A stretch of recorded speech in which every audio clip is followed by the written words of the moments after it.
ರೂಪಣಾತ್ಮಕ ಮೂಲ್ಯಾಂಕನ್ 4 ಅಥವಾ FA4 8ನೇ ತರಗತಿಯ ಈ ಒಂದು ಪ್ರಶ್ನೆ ಪತ್ರಿಕೆಯನ್ನು 20 ಅಂಕದ ಪ್ರಶ್ನೆ ಪತ್ರಿಕೆಯನ್ನು ಉತ್ತರ ಸಮೇತ ನಾವು ಇವತ್ತು ಚರ್ಚೆ ಮಾಡೋಣಂತೆ. ಮೊದಲನೇ ಮೇನು ಸಹಿ ಉತ್ತರ ಚುನ್ಕರ್ ಲಿಖಿಯೇ. ಇನ್ಮೆ ಸೆ ಪುಲ್ಲಿಂಗ ಶಬ್ದ ಹೈ. ಇದರಲ್ಲಿ ಪುಲ್ಲಿಂಗ ಶಬ್ದವನ್ನು ನಾವು ಹುಡುಕಿ ಬರೀಬೇಕು. ಮಾತಾ ಸ್ತ್ರೀಲಿಂಗ ಶಬ್ದ, ಬಹನ್ ಸ್ತ್ರೀಲಿಂಗ ಶಬ್ದ, ಮೋರ್ನಿ ಸ್ತ್ರೀಲಿಂಗ ಶಬ್ದ. ಇಲ್ಲಿ ಶೇರ್ ಅಂತಕ್ಕಂಥದ್ದು ಪುಲ್ಲಿಂಗ. ಇನ್ಮೆ ಸೆ ಅನ್ಯವಚನ ರೂಪ ಹೈ. ನದಿ, ಕಹಾನಿ, ಬಾತ್ ಅಂತಕ್ಕಂಥದ್ದು ಏಕವಚನ, ಲಡ್ಕೆ ಅಂತಕ್ಕಂಥದ್ದು ಬಹುವಚನ.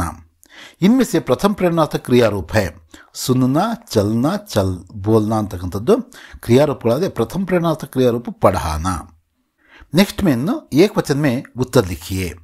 युवक कहाँ बैठा था? युवक कहाँ बैठा था? युवक पेड़ के नीचे बैठा था अथवा सेब के पेड़ के नीचे बैठा था. पानी के स्रोत कौन कौन से हैं? पानी के स्रोत तालाब, झील, नदी, सागर आदि हैं. बैसाखी त्योहार कहाँ मनाया जाता है? बैसाखी त्योहार कहाँ अंतकंत जगह पंजाब में मनाया जाता है. बीमारियों से बचने के लिए क्या खाना चाहिए? बीमारियों से बचने के लिए संतुलित आहार खाना चाहिए.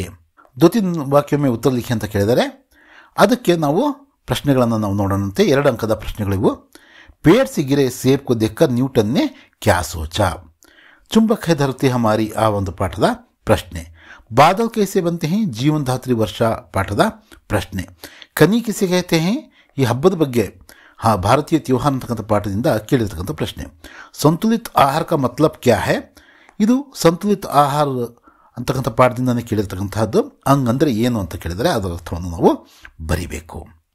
ಇಲ್ಲಿ 3 ಅಂಕಗಳಿಗೋಸ್ಕರ ಇಲ್ಲಿ ಕಬೀರ್ ಕೆ ದೋಹೆಯ ಒಂದು ದೋಹಾ ಕೇಳಿದರೆ ಇಲ್ಲಿ ನಾವು ಏನು ಬರಿಬೇಕಪ್ಪ ಅಂದರೆ ಇದರ ಇಸ್ ದೋಹೆ ಕೋ ಕಬೀರ್ ದಾಸ್ ಜಿ ಸೆ ಕೃತ್ कबीर के दोहे से लिया गया है.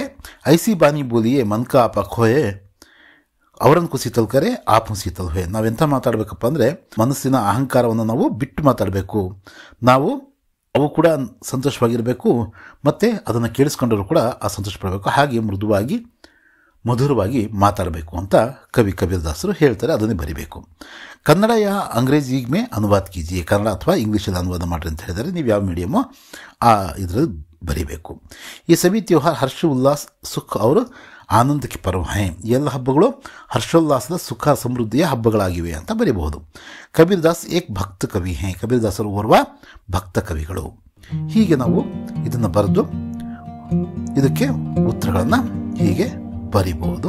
FA4 ಅಲ್ಲಿ 7 ಅಂಕಗಳನ್ನು ತೆಗೀರಿ. ಹಾಗೆಯೇ ನಾಳೆ ಬರ್ತಕ್ಕಂಥ ವಾರ್ಷಿಕ ಪರೀಕ್ಷೆಯಲ್ಲೂ ಕೂಡ ಒಳ್ಳೆಯ ಅಂಕ ತೆಗೀರಿ. ಮತ್ತೆ ಸಿಗೋಣ. ಧನ್ಯವಾದಗಳು.